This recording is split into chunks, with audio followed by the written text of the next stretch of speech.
자, 그 아래에 있는 10부터 50까지의 데이터들 중에 최대값이 얼마죠?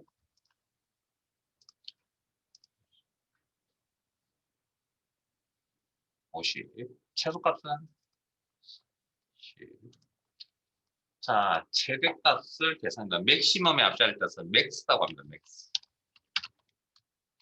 인수 따로 볼 설명이 필요하지 않을 것 같고요. 숫자 데이터의 범위 내에서. And. 자, 그다음 최소값. 미니멈의 앞자리를 따서 미인이라고 합니다.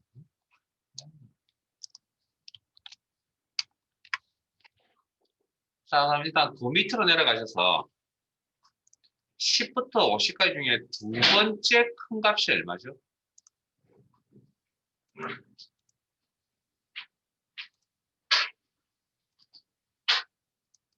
여기. 두 번째 작은 값이 얼마죠? 여기. 자, 그러면 몇 번째 큰 값, 몇 번째 작은 값을 찾아주는 함수가 있어야 됩니다. 왜? 굉장히 많은 데이터에서 이런 걸 찾는다는 게 쉬운 일이 아니기 때문에. 그래서 몇 번째 큰 값을 계산해 주겠다, 라지. 몇 번째 작은 값을 계산해 주겠다, 스몰. 자, 일단 라지부터 보겠습니다. 빈 셀 선택하시고 수식에 함수 삽입 라지라는 함수 하시고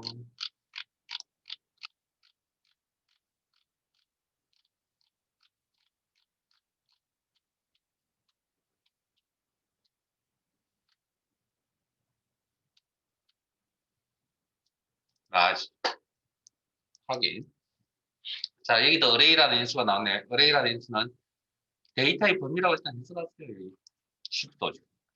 K 밑에 보면 몇 번째라고 이렇게 표현해서 몇 번째. 그래서 뭐 첫 번째 큰가 아니면 두 번째 큰가 40이라고 이렇게 계산해 주죠. 그냥 뭐 스몰은 반대급부가 되겠죠. 형식은 같을 거고. 자, 이꼴 몇 번째 작은 값을 찾아주세요. 표시해 주세요. 첫 번째 인설이 데이터의 범위 콤마 K 몇 번째 두 번째 작은 값을 표시해 주세요. 자, 그러면 아니요, 그냥 넘어갈 사항이 아니고요. 다시 위로 갑니다. 최대값, 최소값 쪽으로. 최대값을 다르게 해석하면 첫 번째 큰 값이라고 해석할 수 있겠네요. 그러면 방금 몇 번째 큰 값이라는 함수 배웠네요. 라지, 바로 열고 데이터의 범위에서 몇 번째? 첫 번째 큰 값이 최대값이다. 자, 그 다음 반대로 최소값은 다르게 해석하면 첫 번째 작은 값이다. 자, 그럼 이걸 small array 데이터의 범위에서 첫 번째 작은 값이다. 가로 닫고 엔터.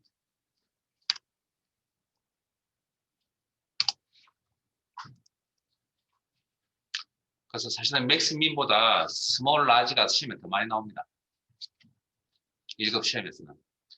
자, 밑으로 가겠습니다. 앞에서 설명드렸던 아까 뭐 분산이라는 용어, 표준 편차라는 용어를 들어보셨나요?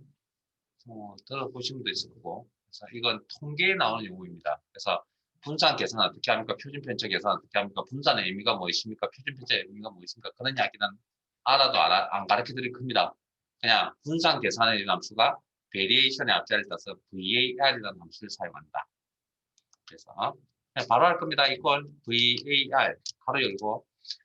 자, 분산을 계산하실 때 뭐가 필요하냐면 평균값이 있어야 분산을 계산합니다. 그러면 평균 계산을 할 때 데이터의 종류는 숫자 데이터가 있어야만 평균값을 계산할 수 있다는 거죠. 그러면 평균을 알아야만 분산을 계산합니다. 그러면 분산 계산할 때 필요한 데이터의 종류는 숫자 데이터라는 이야기입니다. 넘버 10부터 50까지 분산을 계산하겠다. 이게 어떤 의미를 가지느냐 그런 이야기는 하지 않겠습니다. 자, 이 분산의 루트 씌운 거 아까 루트 계산해 준 함수 SQRT인데 250의 루트 씌운 게 표준 편차 값이라고 합니다. 자, 표준 편차도 그러면 숫자 데이터를 이용하겠네요. 자, 표준 편차 스탠다드 베리에이션의 앞자리를 따서 stdev라고 합니다. stdev. 가로 열고 뭐 분산 계산할 때 숫자 데이터가 필요했던 것처럼 표준 분자를 계산할 때도 숫자 데이터가 필요하다.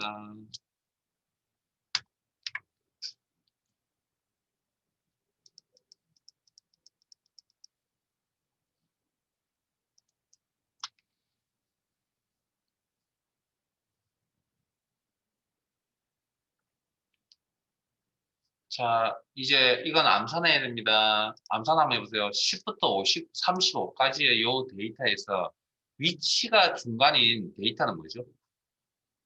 요 5개의 데이터에서 20. 그걸 중앙값, 중간값이라고 표현하기도 합니다.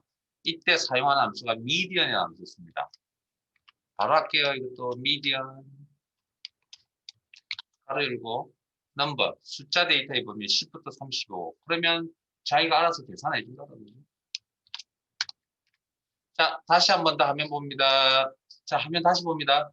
이번에 10부터 40까지 홀수계가 아니고 짝수계입니다. 이때는 중간값이 위치가 중간인 데이터가 뭐죠? 20이라 대답하기 힘들고 30이라 대답하기가 힘듭니다. 그래서 20과 30의 평균값을 씁니다. 물론 이건 우리가 계산할 필요 없습니다. 엑셀에 줄 겁니다. 근데 짝수계일 때와 홀수계일 때 좀 차이가 있다는 정도만. 자, 미디언. 이게 실기에 사실은 거의 나온 적이 없는데 2년 전인가 한번 나왔었습니다.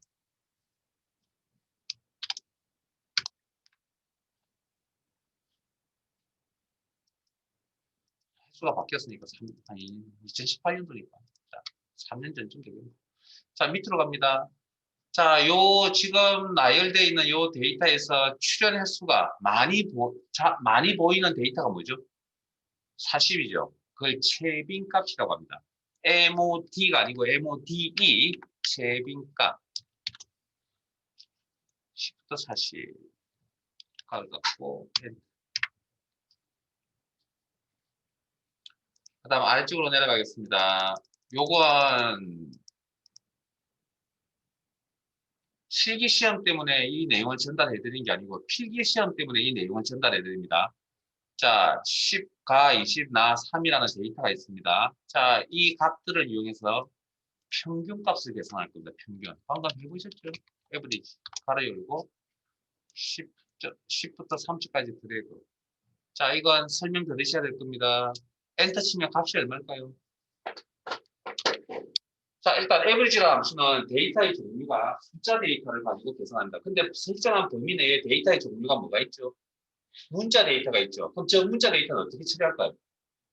일단 이 녀석은 넘버 숫자만 다룹니다. 그래서 문자에 대해서는 아예 모른 척 합니다. 좀 속되게 표현해서 쌩을 깝니다. 그러면 실제 평균 구하는데 참여하는 데이터는 10, 20, 30 세 가지밖에 없습니다. 그러면 평균 계산은 합계 나누기 개수죠. 그러면 합을 계산하면 10 더하기 20 더하기 30 나누기 그때 개수, 숫자 데이터 개수가 몇 개? 3. 됐습니까? 그러면 결과값이 얼마? 20이라고 이렇게 나온다고요. 이렇게. 자, 그러면 자 함수들 중에 A가 붙은 함수가 있습니다. 방금 count A 같은 이런 함수. 자, 그러면 이번에는 average A입니다. 가로 열고 하면 인수가 틀립니다. value입니다. value. 자, value라는 인수는 이미 또 몇 번 나왔었죠. 어제 오늘. 자, value라는 인수의 의미가 뭐라고요? 모든 데이터다. 그러면 결국은 무슨 이야기냐면 어떤 데이터 종류에 상관없이 저 설정한 데이터를 다 평균 구하는데 참여시키겠다는 얘기입니다. 그러면 가와 나는 실제적으로 사실은 계산을 할 수가 없습니다. 문자 데이터이기 때문에 실제적으로. 근데 저걸 어떻게 처리하냐면 제로로 계산합니다. 제로. 그러니까 평균 계산하는데 참여를 시켜야 되는데 실제 계산 안 되죠. 그래서 제로로 환산해 버립니다. 제로 값. 그러면 10 더하기 제로 더하기 20 더하기 제로 더하기 30 이렇게 해서는 그때 숫자 데이터 개수 몇 개? 5개. 그래서 평균 값이 이렇게 나옵니다. 그래서 필기 시험 보실 때 함수의 결과값이 맞는 것은 틀린 것을 이렇게 찾을 때 좀 조심하셔야 될 거고요. 자, 최대값 찾으면 30이잖아요. 맥스라는 함수를 이용할 때. 그럼 맥스 A라는 함수를 이용한다면 어떻게 된다고 이제 이해되시겠죠? 이렇게 들어가면 문자에 대해서는 뭐 0으로 취급한다고요. 결과에 영향을 주진 않겠네요. 30. 근데 미네이라고 하면 자 틀립니다. 이제 자 이거 이해되시면 됩니다. 자 미인이라고 하면 이 데이터 들어가면 가나 참여 숫자 데이터가 아니니까 참여 안 시키고 최소값이 10이 됩니다. 미인을 계산하면. 근데 미네이로 계산하면 어떻게 되죠? 이것도 밸류이기 때문에 이것도 가나도 최소값 찾는데 참여를 시켜야 됩니다. 이걸 뭘로 바뀐다고요? 0으로 바뀐다고요. 그러면 최소값이 얼마입니까? 0이 되는 겁니다. 미네이의 차이점.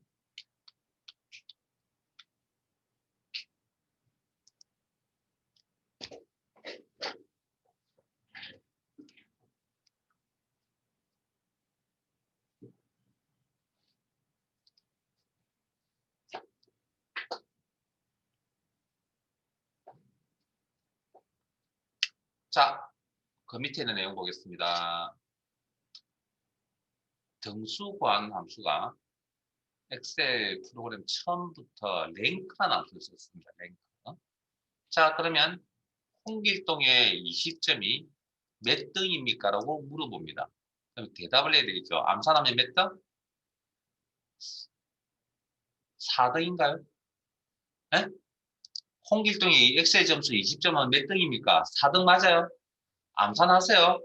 자, 그러면 그때 사용한 함수가 랭크라는 함수였습니다. 랭크. 자, 그러면 자 잠깐만요. 사용자 입장에서는 20점이 몇 등입니까? 물어보면 여러분 방금 4등이라고 이렇게 대답을 해주셨잖아요. 근데 엑셀 입장에서는 계산 못합니다. 엑셀은 어떻게 해야 되냐면 자 일단 밑에 아래쪽에 있는 빈셀 선택하시고 여기 랭크라는 함수 찾으세요. 함수 삽입. 랭크라는 함수 찾으세요. 랭크.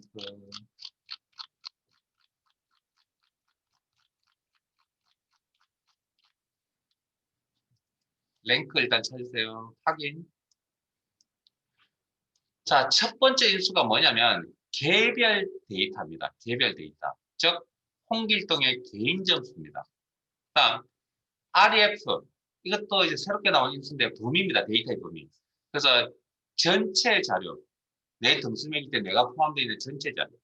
그래서 20부터 40까지. 근데 여기까지 여러분들 여기까지 던져주면 여러분 암산하시잖아요. 그런데 엑셀은 계산 못합니다. 하나가 더 필요합니다. 세 번째. 자, 이야기입니다. 엑셀 입장에서 자 이게 지금 현재 이 자료가 엑셀 점수라는 자료죠. 그럼 우리가 통상적으로 점수는 높은 점수가 1등이죠.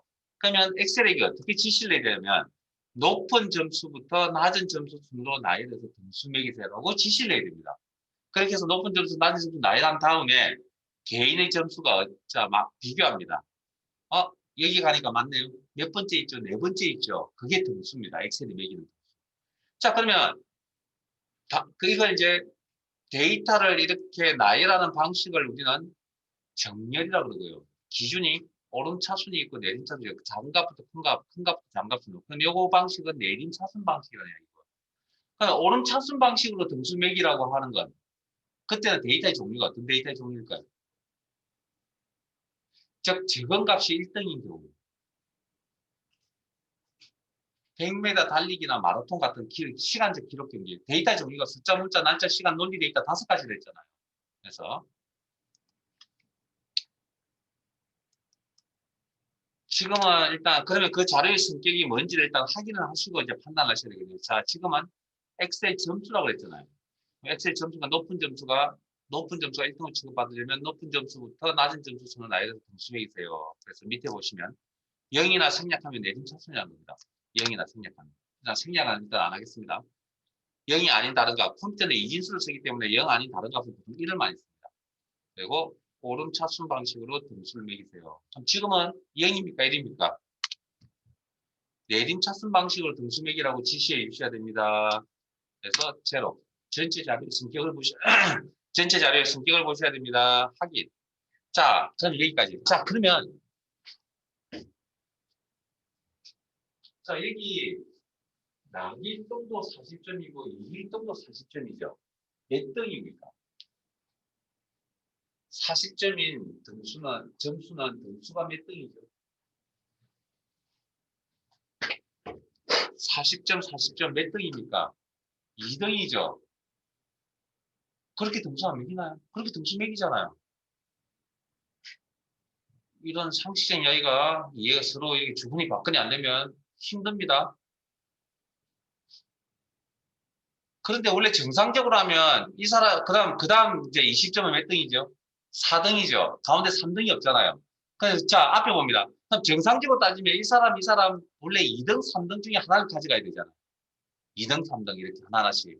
그런데 같은 점수니까 어느 쪽에 2등, 즉 어느 쪽에 값이 데이터가 같을 때는 높은 쪽 등수를 매긴다라는 게 우리의 등수 매기는 원칙입니다. 그러니까 2등, 3등인데 같은 점수잖아요. 그럼 어느 쪽으로 2등에다 등수를 매긴다고요. 그래서 2010 버전부터 2013 버전부터 함수가 하나 생겨났습니다. 2010 버전부터 생겨난 겁니다.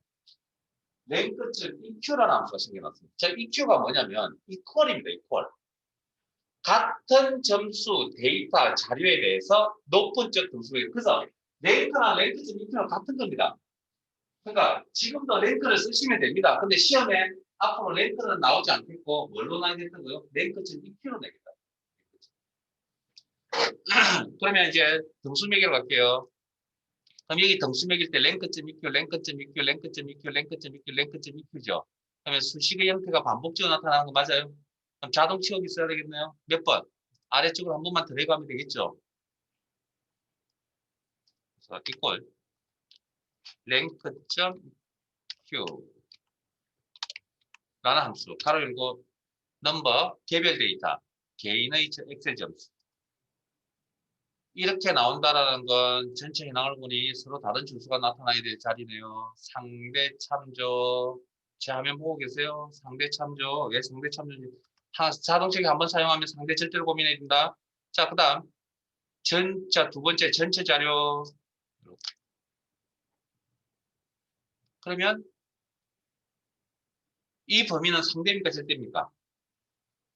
어떤 누가 되든 간에 똑같은 범위 안에서 등수 매겨야 되죠. 그럼 자동식을 사용하는 동안에 이 범위는 변화가 있으면 된다, 안 된다? 안 된다. 범위가 변화가 있다, 없다. 자, 주소 형태의 변경은 F4번 키 가지고 조정한다. 콤마, 정렬 방식은 전체 자료 성격을 봅니다. 전체 자료는 엑셀 점수라는 거죠. 통상적으로 점수는 높은 점수가 1등입니다. 높은 점수부터 낮은 점수 순으로 나열하셔야 됩니다. 해서 등수 매기세로 지시해 주셔야 된다. 제로. 가로 닫고 엔터. 그리고 난 다음에 자동 채우기 아래쪽으로. 그러면 같은 점수에 대해서는 높은 쪽 등수를 매긴다. 이게 랭크점 이런 방식이고. 그 다음 랭크점 AVG라는 게 있습니다. 랭크점 AVG. 이제 이게 이번 시험에 새롭게 랭크점 EQ, 랭크점 AVG 새롭게 추가된 함수들 중에 하나인데 형식은 똑같습니다. 의미는 작성을 하고 설명을 드릴게요. 자, 어쨌든 랭크점 AVG라는 함수를 다 써야 됩니다. 자동 채우기 써야 되고 그 다음에 한번 자동 채우기 아래쪽으로 한번 상대 절대만 고민하면 됩니다. 똑같습니다. 그냥 일단 적어보세요. 랭크점 AVG 가로 열고 넘버 개인 점수 상대 참조 콤마 전체 자료 전체 점수 절대 참조 콤마 정렬 방식은 점수니까 높은 점수가 1등 그러면 높은 점수부터 낮은 점수 나에 대해서 등수 매기세요. 제로. 그리고 자동 채우기 아래쪽으로 한번. 자, 어디를 보시냐면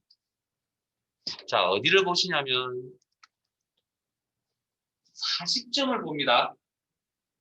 자, 방금 랭크점 6kg 할 때는 2등, 원래는 2등, 3등인데 높은 쪽 등수맥인데 그래서 2등이죠. 자, 그러면 지금은 자, 40점이 2등, 3등을 원래는 정상적으로 가져가야 되는데 이 두 등수의 무슨가? 평균값을 매깁니다. 그러니까 이 에버리지는 뭐냐면 등수의 평균이라는 겁니다. 등수의 평균. 이런 내용 보신 적 있어요? 등수의 평균? 등수의 평균값을 하기 본 적 없죠? 이걸 보신 분이 있으시다면 여기 계시는 분이, 여기 계셔야 될 분은 아닌 것 같습니다. 이런 경우가 언제 생기냐면 실험실이나 연구실 같은 데서 많이 생깁니다. 자, 어떤 값을 계산하고 어떤 척도를 매기고 등수를 매겼습니다. 매겼는데 어떤 문제가 생기냐면 2등, 3등인데 2로 치우쳐져버리잖아요. 그러면 결과값이 나중에 다른 쪽으로 영역 방향이 다른 쪽으로 갑니다. 그래서 보통 그런 것들을 실험실이나 연구실은 보통 그런 상황이 벌어지면 평균을 보통 많이 쓰거든요. 그래서 그런 상황 아니면 사실 만나기 힘듭니다, 이거. 그러니까 시험에, 제가 보기엔 실기 시험에 이건 잘 나오기 힘들 것 같습니다. EQ는 어차피 원래 나왔던 거니까 랭크였으니까. 어쨌든 이런 내용은 좀 알아두셔야 될 거예요. 등수의 평균을 사용한다. 자, 앞쪽으로 넘어갈게요. 데이터베이스. 데이터베이스.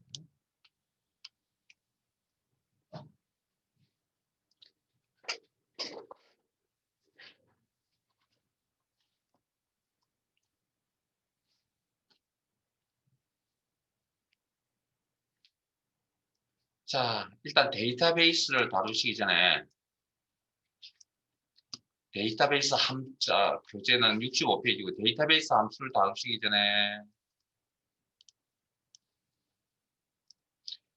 데이터베이스라는 용어부터 설명을 좀 드려야 될 것 같습니다.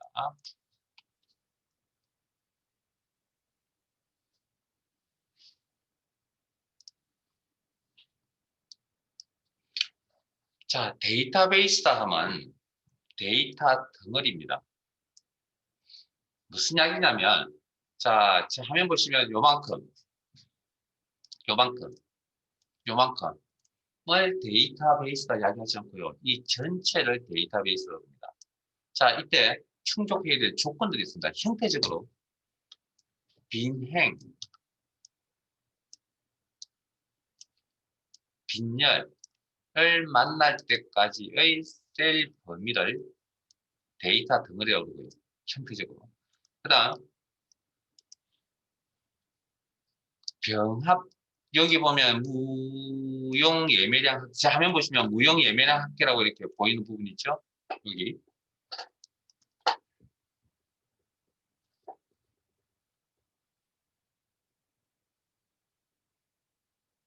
에, 여기 병합된 셀이 여기 존재하죠. 이건 데이터베이스 내에 포함시키지 않습니다. 그래서 데이터베이스다 그러면 요만큼이 돼요. 자, 그런 주의사항. 병합된 셀. 그 다음에 이제 이거는 형태적인 이야기를 해드렸다면, 이제 논리적으로 한 개의 셀에 의미 있는 데이터 하나씩 들어가 있습니다. 여기에 남, 여 이렇게 들어가 있잖아요. 그런데 여기에 뭐 이렇게 의미 있는 데이터가 하나 더 들어가 있다. 이상하죠? 성별 물어봤는데 저는 성별이 두 가지입니다. 라고 이야기할 수는 없잖아요. 이건 논리적 안 맞죠? 그래서 하나의 셀에 의미 있는 데이터 하나씩 입력되어 있는 이런 구색을 갖추고 있는 이런 녀석을 우리가 일명 이제 표라고 하는데 그 표에 이제 이런 조건이 들어가야 됩니다. 이걸 충족해주면 이걸 데이터 덩어리 데이터베이스 아니면 목록 아니면 자 용어 하나 더 메모할게요. 테이블이라는 표현 쓰기도 합니다.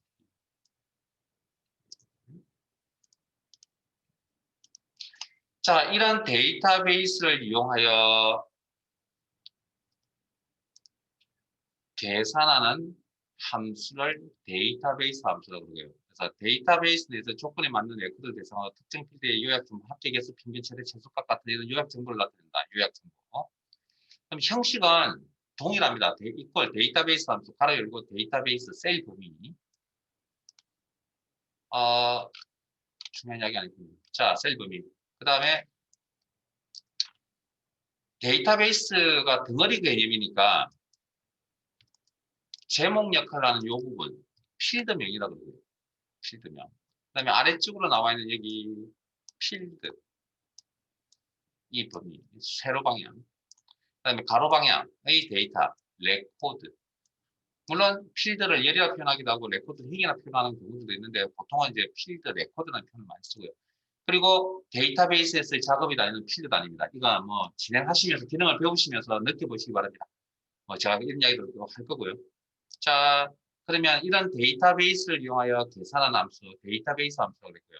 형식은 자, 첫 번째 인수로서 데이터베이스 셀 범위가 되겠죠. 형태적으로. 그다음 계산할 필드명, 필드명이 얘기니까 계산할 필드명은 셀 주수를 하나 클릭하시면 되고 조건은 직접 작성하셔야 됩니다. 자, 성별이 남이다. 그럼 성별이 남이 해당되는 레코드를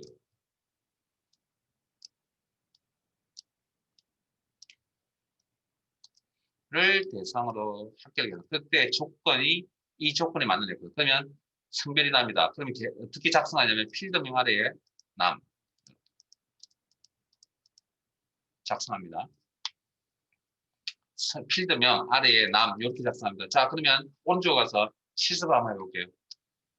성별이 남인 구의총액의 합계를 계산하겠다. 그럼 성별이 남이라는 게 조건이고 구의총액 합계를 계산하니까 데이터베이스 함수에서 합계를 계산하겠다. 디썸이라는 함수를 쓰면 됩니다. 그러면 데이터베이스 함수를 작성하려면 뭐가? 조건이 작성이 되어져 있어야 됩니다. 성별 필드명 아래에 남이라는 조건이 작성이 되어져 있어야 됩니다.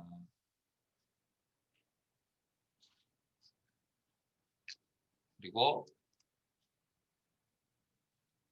자, 그러면 dsum이라는 데이터베이스 함수 작성하러 갑니다. 빈셀 선택하시고 이거 작성 꼭 되어져 있으니까 데이터베이스 함수 작성할 때 이 조건이 꼭 먼저 작성이 되어져 있어야 된다. 수식의 함수 삽입 그리고 dsum 찾으시고 dsum 데이터베이스 합을 계산하겠다. 간단하게 표현해서 dsum 찾았어요? 확인 데이터베이스 셀 범위라고 그랬죠. 필드 계산할 필드명이라고 그랬죠. 구의 총액의 합계를 계산하겠다. 구의 총액.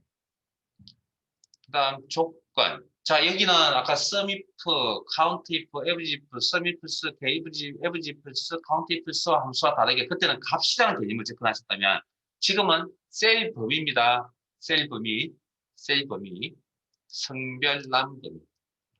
그러면 이런 결과 값이 나옵니다.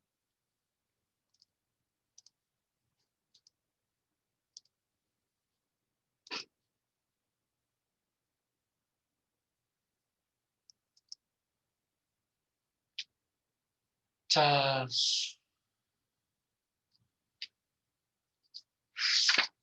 제가 여기 있는 시트에 있는 모든 내용을 다 다루진 않을 겁니다. 그러니까 여기 보면 내용이 2급 수준이 있고 1급 수준이 있거든요. 그래서 2급 수준은 여러분들에게 숙제 내드릴 테니까 집에 가서 해보세요. 잘 안 되는 게 잘 계셔가지고 1급에 나오는 예제들만 뽑아서 중점적으로 가르쳐 드릴 겁니다. 왜냐하면 2급은 별로 의미가 없습니다. 이해하시는 이유. 왜냐하면 1급 하시면 자연스럽게 2급 수준의 내용은 자연스럽게 따라옵니다. 그러니까 꼭 복습을 좀 그 대신 해주세요. 함수를 자주 안 다루고 오신 분들은 기초가 좀 안 된다고 생각되시는 분들은 수고스럽지만 자 그러면 자 처음부터 하나씩 해봅시다. 자 일단 앞쪽 데이터베이스 앞쪽에 있는 계산이라는 시트 선택하시고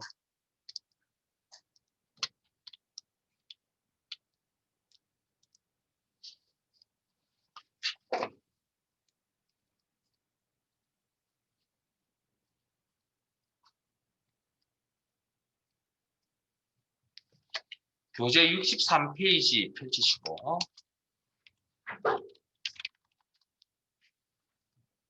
잘 알고 계시는지 모르겠지만 어쨌든 배운 게 있으니까 복습을 한번 하고 갑시다. 자 그리고 표 1, 표 2, 표 3, 표 4가 표 5까지 있는데 표 5 하나만 하겠습니다. 표 5 하나만 하겠습니다. 자 내용 문제 꼭 같이 읽으세요. 시험 준비의 가장 기본은 문제를 잘 읽고 내용을 파악하는 겁니다. 문제를 잘 안 읽으시면 아무 의미가 없습니다. 다르고 그러니까 모든 게 충족이 돼야 정답이 나온다고요. 자, 동그라미 표에서 대출 포인트와 연체 포인트에 따른 포인트 총계를 구하시오. 포인트 총계는 대출 건수 곱하기 대출 포인트 플러스 연체 건수 곱하기 연체 포인트. 이렇게 계산한다. 자, 제 화면 봅니다. 포인트 총계 계산은 어떻게 한다고요? 이 셀에 교재에 있는 그 식대로. 여기도 교재에 있는 식대로, 교재에 있는 식대로, 교재에 있는 식대로, 교재에 있는 식대로, 교재에 있는 식의 형태대로 계산을 합니다. 맞아요? 형태대로. 그러면 수식의 형태가 반복적으로 나타나면 내가 고생을 덜하기 위해서 무슨 기능? 자동 채우기라는 기능을 사용해야 됩니다. 자동 채우기 몇 번 써야 될 구조죠? 아래쪽으로 한번. 네? 이게 기본 절차입니다. 이게 뭐 1급이 되든 2급이 되든 이 절차를 안 따르면 문제를 못 풉니다. 자, 그 다음 상대 참조, 절대 참조만 고민하시면 됩니다. 한번 사용하실 때. 자, 그러면 이걸 대출 건수 참조. B22는 상대입니까? 절대입니까?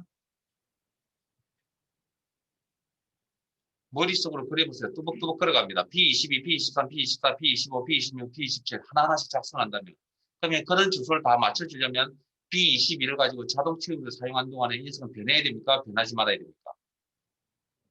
변해야 되지. 그걸 다 맞춰주면 변하는 주소, 자동 채우기를 사용할 때 위치가 변합니다. 무슨 주소? 상대 참조. 형태는 이렇게 생겼습니다. 그럼 이대로 쓰시면 되겠네요. 곱하기. 대출 포인트 참조. C28은 상대입니까? 절대입니까? C28, C28, C28, C28, C28 하나씩 작성하면 이렇게 다 나와야 되죠. 머릿속 상상합니다. 아, 그래서 자동차를 사용하는 동안에 똑같은 주소가 나타난다는 건 변화가 없어야 된다. 고정이다. 그래서 주소에 자동차를 사용할 때 위치가 고정이다. 절대 참조. 형태는 이렇게 씁니다. 주소 형태를 바꾸는 방법은 F4분키를 가지고 조정합니다. 절대 참조. 더하기. 자, 제 화면 봅니다. 자, 화면 봅니다. 다들 보세요. 수식 작업하실 때 간혹 이런 상황이 벌어질 수도 있거든요. 무슨 이야기냐면 내가 셀을 선택하려면 흰색 십자가 모양일 때 셀을 선택할 수 있습니다. 지금처럼 제 화면처럼 이렇게 여러분 화면이 이런지 모르는지 모르겠습니다. 이런지 아는지는. 근데 제 화면을 보시면 제가 지금 C22를 선택하러 갔는데 I자 모양이잖아요. I자 모양은 커스의 위치를 바꾸는 포인트입니다. 클릭하면 이렇게 커스의 위치가 이렇게 바뀌잖아요. 따라오신 분들은 정상적인 플러스 뒤에 커서 놓으시고 그러면 내가 지금 표시를 이렇게 C20이라는 셀 주소거든요. 그럼 이거 작업은 어떻게 하냐면 이메일 셀을 선택합니다. 흰색 십자가 있고 이게 셀을 선택하시는 포인트입니다. 클릭. 그리고 방향키로 이동합니다. 내가 원하는 주소가 나타날 때까지. 자, 그다음 자 주소가 나타났으면 이제 판단해야죠. 상대입니까? 절대입니까?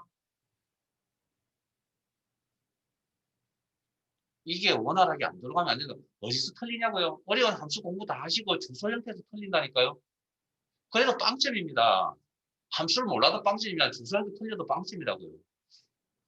상대 참조, 서로 다른 주소들. 자, 곱하기 연체 포인트. 그래서 저는 기본을 되게 강조합니다. 떨어지면 억울하잖아요. 그것 때문에 떨어지면. 기능을 몰라 떨어진 건 어쩔 수 없죠. 그러면 수긍을 하잖아요. 내가 몰랐기 때문에. 근데 이런 건 몰라서 틀린 게 아니잖아요. 자, 절대 참조. 그리고 엔터. 그리고 자동 채우기 아래쪽으로.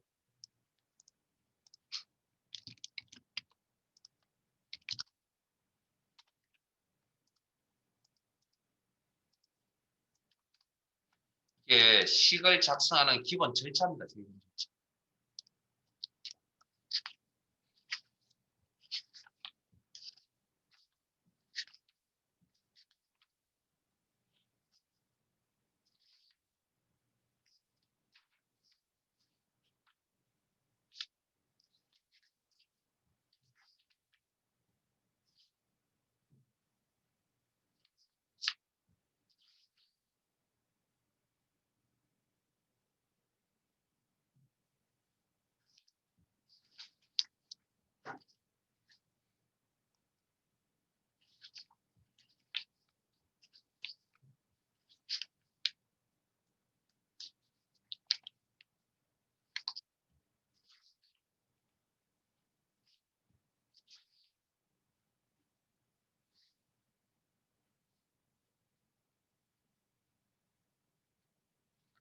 자, 108페이지 가겠습니다. 교재 108페이지.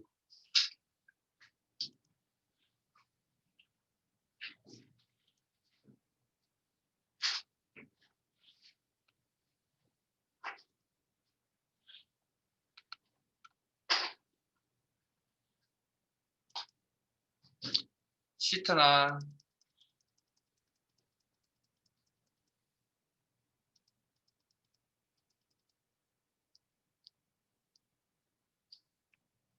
날짜 3시트 선택하시고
좀 어렵더라도 순서대로 진행할게요.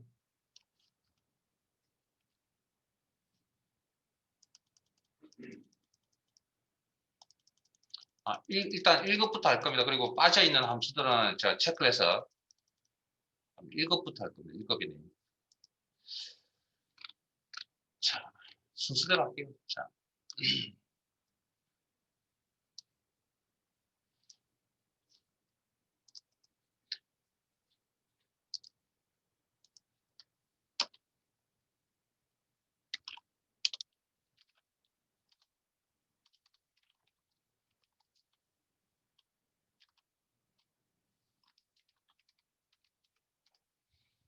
자, 내용 한번 읽어보겠습니다.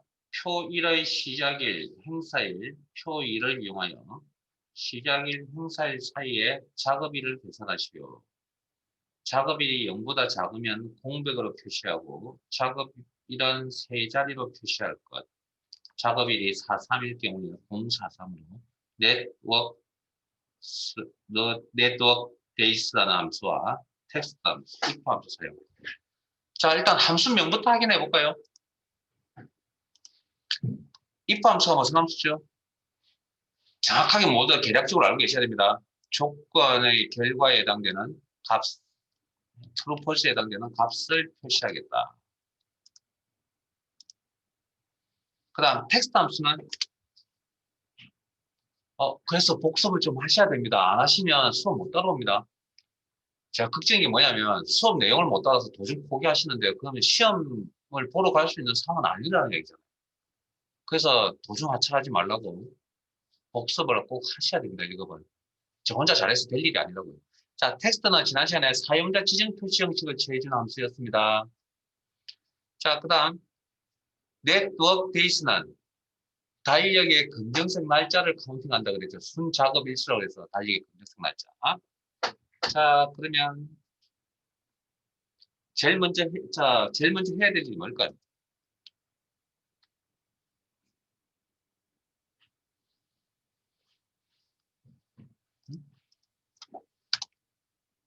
작업일이 0보다 작다. 미만. 에? 이면 어떻게 한다고요? 공백 표시한다고 그랬죠.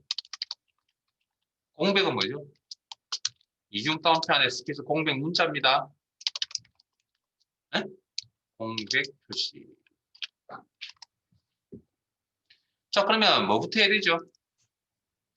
자, 일단 이걸 하시기 전에 자, 어찌됐든 작업일을 계산하려면 수식은 다 동일하게 나타나야 되겠죠. 그러면 수식의 형태가 반복적으로 나타나는 거 맞아요? 네?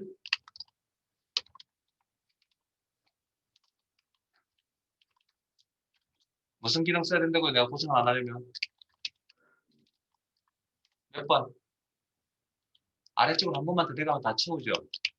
이때 무슨 주소만 고민하면 된다고요? 상대 참조, 절대 참조만 고민하시면 됩니다. 자, 그러면 제일 먼저 해야 될 게 뭐죠? 작업일을 계산해야 될 거 아니에요. 작업일. 예. 자, 작업일을 계산하면 뭘 가지고 하면 되죠? 순 작업일수. 요거죠. 작업일수. 그러면, 네트워크 데이라는 걸 이용해야 되겠구나. 그러면 이걸 네트워크. 잘 되면 한 방에 다 나오면 되겠지만, 제가 알고 있기로 크마 1급에 나오는 함수는 거의 열에 여덟, 아홉은 한 번만에 직관적으로 바로 작성할 수 없을 겁니다. 아마 내용이 어렵기 때문에. 뭐 운이 좋아서 한두 개 정도는 해볼지 모르겠지만, 10개 중에. 거의 대부분은 어렵습니다. 그래서 항상 단계 분해하시면서 작업을 하세요. 자, 첫 번째 일수가 스타트 데이트. 뭐죠? 행사일이 있고 시작일이 있네요. 뭐부터 선택하셔야 되죠? 오케이. 시작일이 돼야 되죠. 왜냐하면 지금 현재 기준이라고 생각한다면 행사는 이 이후에 발생할 거니까. 그래서 시작일이 스타트 데이트가 되는 거고. 이 주소가 무조건 들어오면 무조건 고민하셔야 됩니다. 3대입니까? 절대입니까? 오케이. 어느 셀이든 똑같은 시작일이 돼야 되겠죠. 절대 F4번께 조정한다. 콤마, 엔드 데이트. 뭡니까? 이번에는 각 성명에 따르는 행사죠. 다른 셀 주소 클릭, 그리고 방향키로 이동. C3은 상대입니까? 절대입니까? 뭐 사원인지 모르겠지만 사원 개인 성명에 대한 행사일이니까 서로 다른 주소가 나타나야 되겠죠. 상대. 자, 콤마. 문제 다시 보세요.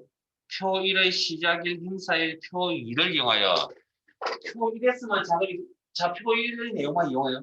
아니요, 표 2의 내용도 이용하셔야 됩니다. 자, 그러면 시작일과 행사일 사이에 뭐가 있을 수가 있죠?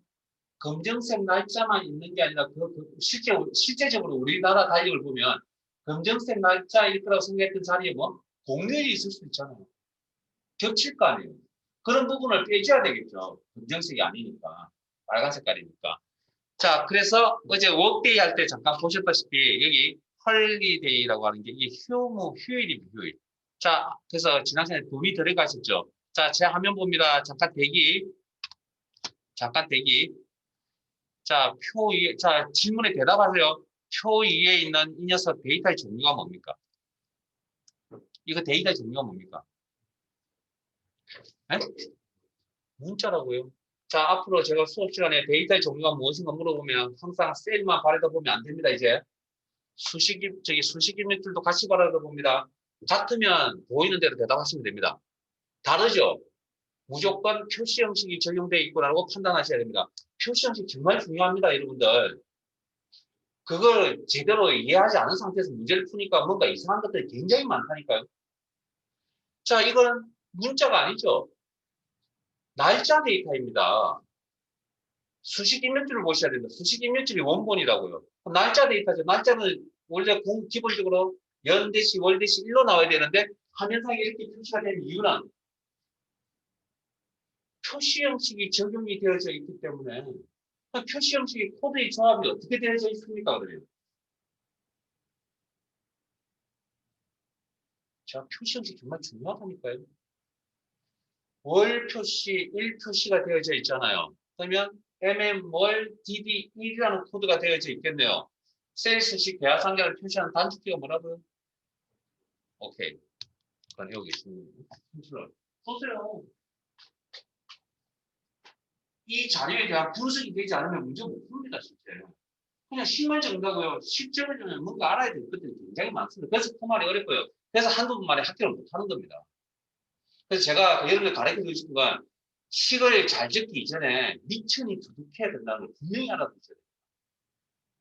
그 기본이 안 돼 있는 상태에서 문제를 풀어봤지 않아요. 그러니까 가면 간당간당하게 문이 좀 합격할 거고요. 안 그러면 거의 대부분이 뭐한 70점 받아야 되는데 60한 초반대나 뭐 50대 후반대나 이렇게 받아 떨어지잖아요. 그게 왜 그러니까 한두 개만 더 맞추면 되는데 기본만 잘 돼 있으면 한두 개 쉽게 맞춥니다. 자, 그다음에 요거 그래서 이런 게 되게 중요합니다. 처음 다룰 때. 그러니까 저는 자 이제 시험 준비에 있어서 흠을 준비하는데 저는 문제 많이 푸세요라고 잘 안 합니다. 문제 많이 풀어봐 그거 뭐 답사는지 그거 문제 풀어봤자 그거 아무 의미 없습니다. 기억이 하나도 안 남기 때문에 기본을 갖추고 한 개가 되든 두 개가 되든 적당히 그러니까 시험 나오는 몇 가지만 이렇게 딱 대표적으로 풀어보시면 되지. 그 많은 기출 문제 다 풀어본다고 아무 의미 없습니다. 정답지고 푸는 거. 그거 외울 수 있다고요. 못 외웁니다. 외우는 건 뭔가 기초가 되어져 있기 때문에 외울 수 있는 거지. 아무 기초가 없는 사람한테 오늘 저기 아랍어 공부하겠습니다. 가르쳐주면 외우죠? 단어가. 철자도 모르는데. 네? 영어 철자가 어떻게 아랍어 철자가 어떻게 생긴지도 모르는데 그걸 다들 어떻게 외워요? 그런 이야기입니다. 지금 여러분들 하는 거 그냥 아무 내용도 모르는 상태 10만 원 이렇게 열심히 보고 적으려고 하는데 그건 타이핑을 잘 치는 거죠. 제 표현이 틀린 것 같아요. 아닙니다. 분명히 생각을 틀을 깨우쳐야 됩니다. 그래야 한두 번만에 획득할 수 있다고요. 자, 그래서 그런 기본적인 이야기를 굉장히 강조할 겁니다. 자, 그 다음 휴일을 선택하시는데 여기를 이용한다 했으니까 여기에 날짜 데이터잖아요. 방금 보셨다시피. 그래서 자, 위에서부터 밑으로 들어가는 방식도 있지만 가려서 지금 선택이 안 되잖아요. 안 된다면 여기 있는 거 가지고 이용하셔도 되고 밑에서 고정관념 밑에서부터 위로 드래그 가능하다. 이렇게. 위에서부터 밑으로 하는 것도 가능하고. 자, 그러면 잠깐만요. 이 휴일이라는 저 범위는 날짜 범위는 상대입니까, 절대입니까? 무조건 범위입니다. 이 절차가 몸에 배이지 않으면 안 됩니다. 그럼 사소한 데 틀리기 때문에 상대 절대 모든 행사에 대해서 똑같은 공유율을 적용시켜야죠. 그러니까 저 범위는 변해야 되니까 고정입니다. 고정. 주소형태 변경시키기 위해서 절대 참조. 그리고 가로 닫고 엔터. 이게 다 큰 거냐고요. 이제 한 단계 한 겁니다. 이제 작업일 계산한 거잖아요.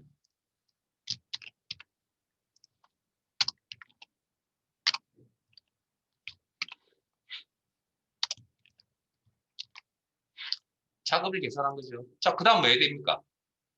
0보다 큰지 작은지 판단하셔야죠.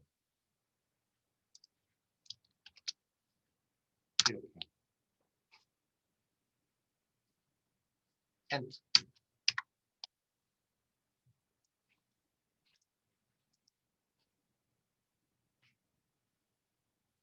이거 한 개 맞나요? 한 개가 있네, 한 개. 한 개. 한 개.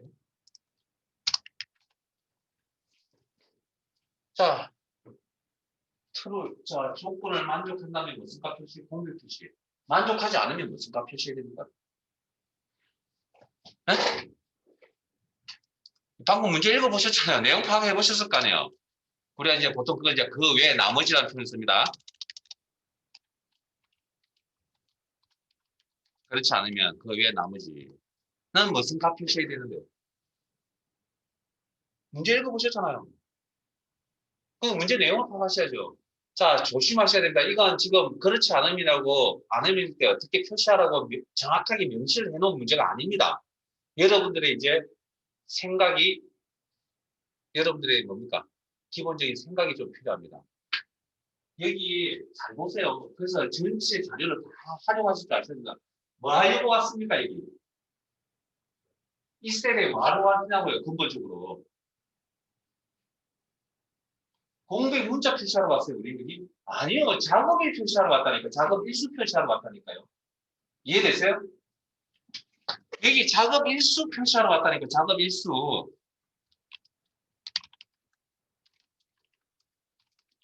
이거 하러 왔다니까요, 이 문제는. 그러니까 주어진 문제하고 자료하고 비교해서 내가 어떤 일을 해야 될지 그런 판단이 필요하다는 겁니다. 명시를 해놓는 문제도 있지만 이렇게 명시를 해주지 않는 문제도 있다는 거죠. 그래서 그말 읽기 어려운 겁니다. 왜? 수험자의 본인 생각이 들어가야 되기 때문에. 이급은 그냥 이렇게 하세요, 저렇게 하세요. 형식 절차에 딱 맞추면 딱 틀이 맞아 들어갑니다. 2급은. 근데 1급은 아니라는 거죠. 자, 그러면 이런 상황에 맞는 함수가 무슨 함수죠? if 함수죠. 이 조건, if 함수의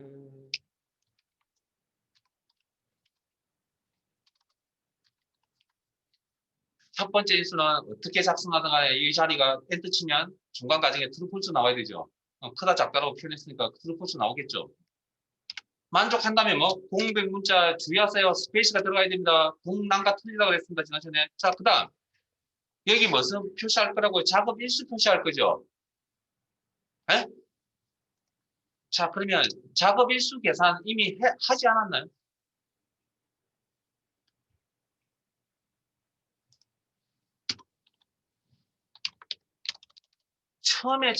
처음에 식을 적었더니 이게 뭡니까? 이게 작업 일수잖아요. 에? 그러면 우리가 여기다 뭐라고 적어야 됩니까? 네트워크 가로 열고 D1, C3, F3 땡땡 F10 가로 닫고 이렇게 작성할 거죠. 에? 이렇게 작성할 거 아니야 지금. 작업 일수를 표시해야 되니까 선수 자리에. 데이터 종류만 같다면 그 무엇이든 작성 단어 앞에 이건가요? 에? 우리가 작성하려는 식이 이 식인가요? 에? 눈에 지금 잘 안 보이시죠? 빨리 보였으면 좋겠습니다. 연습을 많이 하시면 눈에 보입니다. 저게 분명히 저게 보여야 됩니다. 1급에서는 긴식 작성하실 때 복사해서 써야 될 경우들이 있습니다.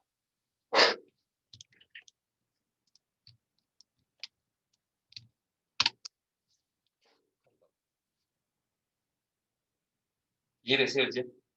그래서 문제 내용, 자, 제일 중요한, 자, 엔터 쳐서 자동 처리. 자, 이번에는, 자, 앞에 봅니다.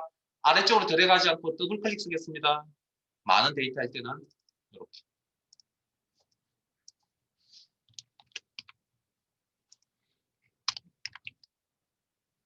하나 더 하고 마칠게요.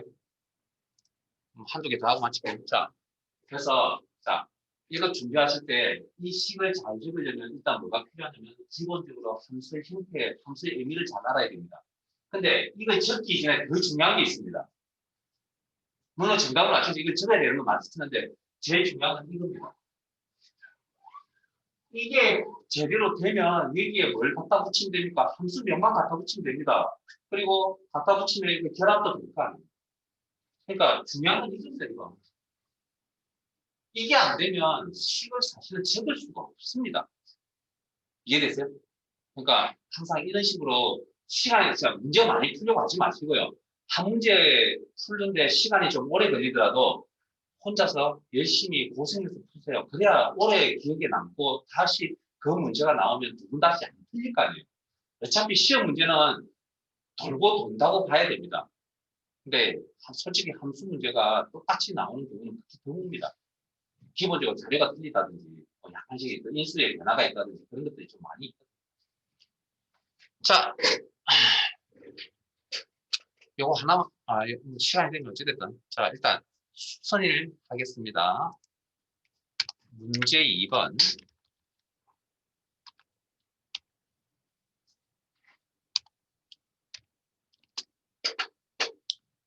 표 3의 판매일과, 제가 이거, 예. 죄송합니다. 잠깐만요. 문제풀이 다 끝났군요. 이렇게 문제 풀고 넘어가면 틀립니다. 제가 분명히 죄송합니다. 함수 하나 더 있었죠? 그거 안 쓰면 안 됩니다. 자, 죄송합니다. 자, 그러면, 이거 정답이 아니고요. 자, 죄송합니다. 지금 마음이 고픈 거. 자, 지금, 그러면, 자, 결과적으로 이 수선일에는 어떻게 표시하라고 했죠? 46을 046으로 표시해야 되겠죠. 그럼 그렇게 할 수 있는 방법이 뭐가 있을까요? 숫자 46을 046으로 표시할 수 있는 방법. 오케이, 표시형식도 앞에 콧다울도 붙이고 046 입력해도 되잖아요. 근데 지금 주어진 문제에 텍스트 함수를 이용하였으니까 뭐 표시형식이라는 기능을 이용하셔야 돼요. 그러면 자, 표시형식부터 이제 기능부터 따져봅시다. 함수부터 그 다음 단계까지. 그럼 여기 046이라고 입력하려면 046이라고 표시하려면 표시형식에 무슨 코드를 이용해야 됩니까? B에 있는 자리에 0으로 치워야 되네요. 그 특성을 가진 코드가 뭐였습니까? 그럼 보세요. 문제 풀 미천이 없잖아요, 지금. 무슨 뜻인지 아시겠습니까? 그래서 기본 공부, 표시형식 공부 정말 하셔야 됩니다. 숫자 0 기억나세요? 표시형식 코드 숫자 0. 원본의 빈자리가 부족하면 뭘로 치운다고요? 0으로 치웁니다. 됐습니까? 그 표시형식을 처리해 줄 수 있는 함수가 무슨 함수라고요? 텍스트 함수라고요. 자, 그러면 어느 부분을 수정해야 됩니까? 이 부분을 수정해야 되겠네요.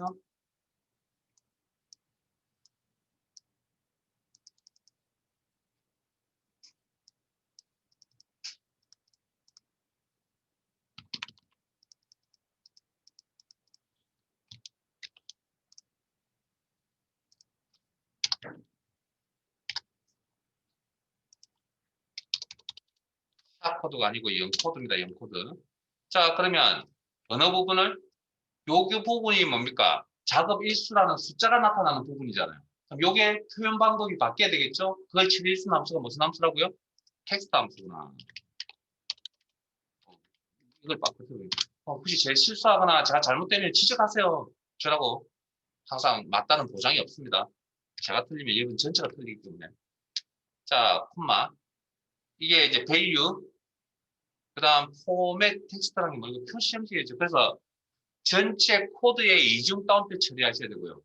숫자 자릿수 몇 자리? 046이니까 뭐 세 자리를 표시하라고 0코드 3개를 조합해 주셔야 된다. 이중 다운표 텍스트 함수에 가져다 주시고.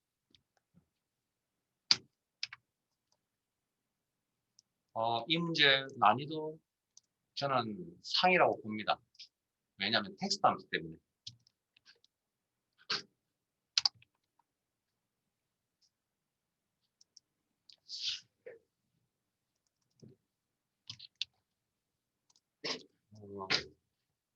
표시 형식 약방의 감초처럼 나옵니다. 예? 텍스트 함수 약방의 감초처럼 나옵니다. 그 다음 여러분들이 문제 분석을 하실 필요는 없겠지만 문제를 분석해 보면 되게 또 약방의 감초처럼 많이 나오는 함수 중에 하나는 어려운 문제를 만들 때 텍스트 함수가 들어갑니다. 약방의 감초. 그 다음 또 어떤 함수가 많이 들어가냐면 밸류 함수가 많이 들어갑니다. 밸류라는 함수가. 그러니까 그런 함수가 딱 나오면 문제가 조금 까다롭습니다. 그런 부분이 들어갑니다. 그래서 여기서 텍스트 함수가 들어갔다는 건 내용이 조금 난이도를 한 단계 더 올려주셔야 된다. 그러니까 이 정도까지는 충분히 하실 수 있는데 여기 또 내용이죠. 자, 요거 하나 더 하고 마무리합시다 오늘. 자, 페이지를 이야기하겠습니다.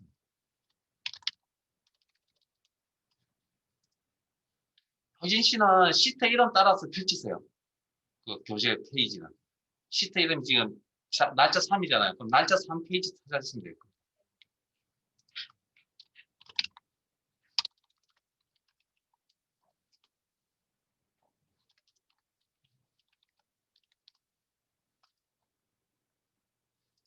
백 108페이지. 문제 내용 읽겠습니다. 표 3의 판매일과 표 2의 공유일을 이용하여 표 3의 다음 영역에 수선일을 계산하시오. 이건 수선일 일자입니다. 일자. 표시하시오. 수선일은 판매일에서 주말과 공휴일을 제외한 3일 후의 날짜로 계산하고 공휴일은 표2를 이용하시오. 자, 이용해야 될 자료는 표상과 표2입니다. 그 다음 텍스트 워크데이 함수 사용. 자, 그러면 워크데이가 무슨 함수라고요? 작업 완료일을 표시해주는 함수입니다. 이제 택배, 배송, 그 다음에 사용자 지정 표시 형식 텍스트 방금 하셨죠? 그러니까 어렵다는 건데, 또, 아니 뭐 이거는 이제 그렇게 어려운 건 아닌데, 뭐 어쨌든 기본 함수 워크데이. 자, 그러면 작업 완료일이죠. 자, 그러면 물건을 팔았는데, 뭐 옷 같은 거 수선이니까 옷이라고 합시다. 이 날짜에 팔았는데 수선하는데 며칠 걸린다고요?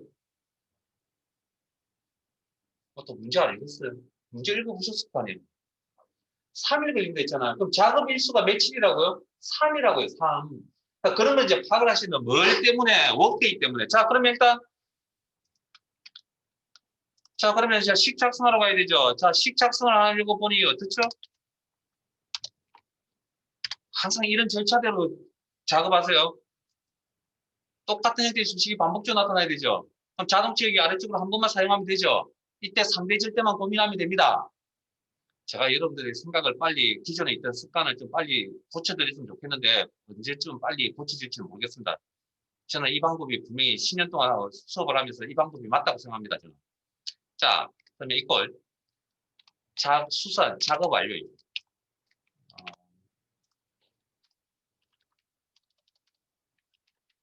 수선이라는 게 뭐? 작업이 되겠죠? 자, 그러면 작업 완료일을 계산하니까 워크데이. 가로 열고, 스타트 데이트. 옷을 맡겨야 될 시점이죠. 그럼 그게 판매일이 될 거고, 상대입니까, 절대입니까?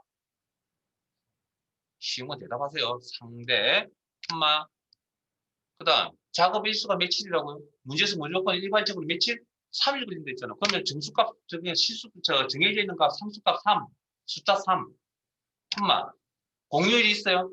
자, 이 3일 사이에 뭐가 있을 수가 있다고요? 공휴일이 있을 수 있잖아요. 그래서 그 공휴일이 여기 있는 걸 포함시키면 되죠. 범위 설정. 상대입니까? 절대입니까? 응?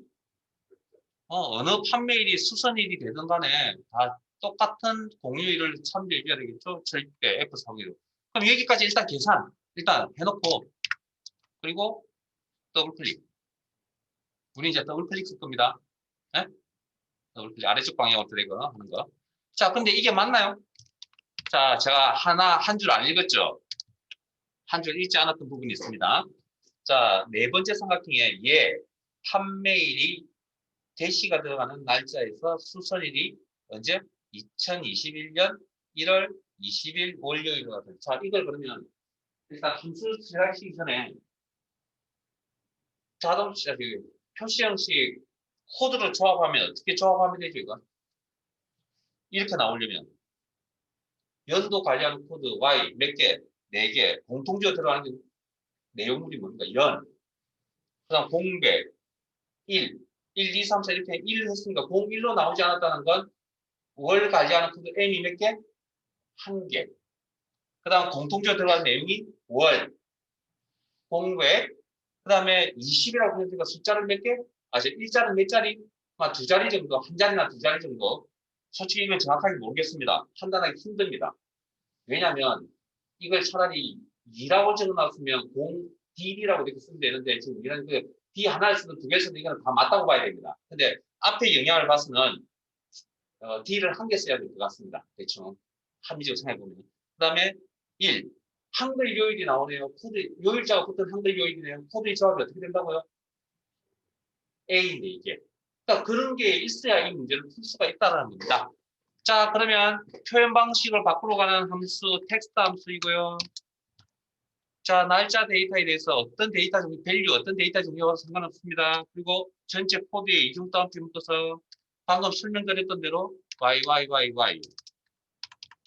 이때 자, 화면에서 자, 표시 형식 기능 설명드릴 때 설명 하나 또 안 드렸던 건 그게 기본이 아니라서 그렇게 설명 안 드렸는데 코드를 대문자로 적거나 소문자로 적어도 상관없습니다. 코드를 대문자로 적든 소문자로 적든 상관없다고요. 그 다음 이중 따옴표 처리 안 합니다. 여기 텍스트 함수 안에서는 그냥 연 스페이스 m 1개 월 공백 여기도 D를 2개 써야 될지 사실은 1개를 써야 될지 잘 모르겠는데 근데 제 판단의 기준은 앞에 월을 한 자리 썼기 때문에 뒤에도 같은 흐름으로 가야 되지 않을까. 그래서 1, D 1개 1 한 칸 띄우고 한글 요일 A 대문자를 읽든 소문자를 읽든 상관이 없고요. 전체 코드의 이중 따옴표 처리 그리고 텍스트 함수의 가로 닫고 잠깐만요. 앞에서는 안 물어봤습니다. 텍스트 함수의 결과값에 대한 데이터 정리는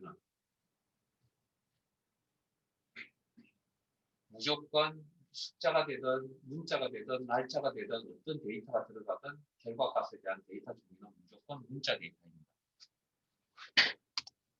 무조건 문자 데이터입니다.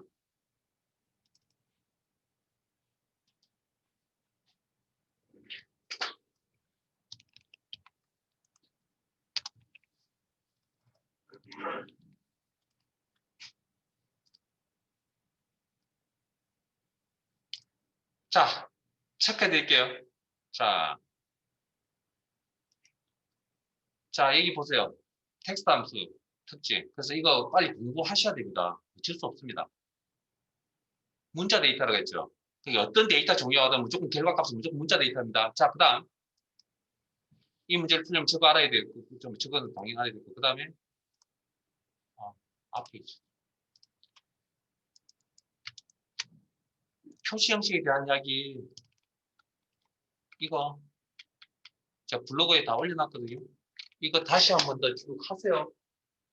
네? 지금 여기서 출발한 거잖아요, 우리. 그러니까 텍스트 함수가 왜 어렵냐고요? 함수 자체만 알면 되는 게 아니라 이 내용을 알아야 텍스트 함수를 사용을 할 수 있기 때문에. 그래서 텍스트 함수가 어렵다고 이야기하는 겁니다.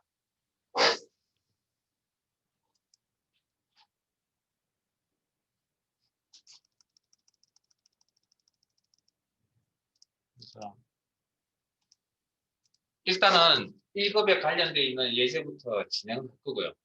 그리고 우리가 1급에 나오는 내용들 중에 이제 여기서 1급 문제에서 다루지 못한 부분을 제가 몇 개를 뽑아가지고 다른 시트에 있는 내용 작업할 테니까 여기는 시트의 내용 다 하지 못할 것 같습니다. 그러니까 혹시나 쉬운 내용들은 여러분들이 좀 하시기 바랍니다. 1급에 나오는 어려운 것들만 뽑아서 수업의 내용 그걸 더 구체적으로 설명할 테니까 어려운 거 하면 쉬운 거 따라옵니다.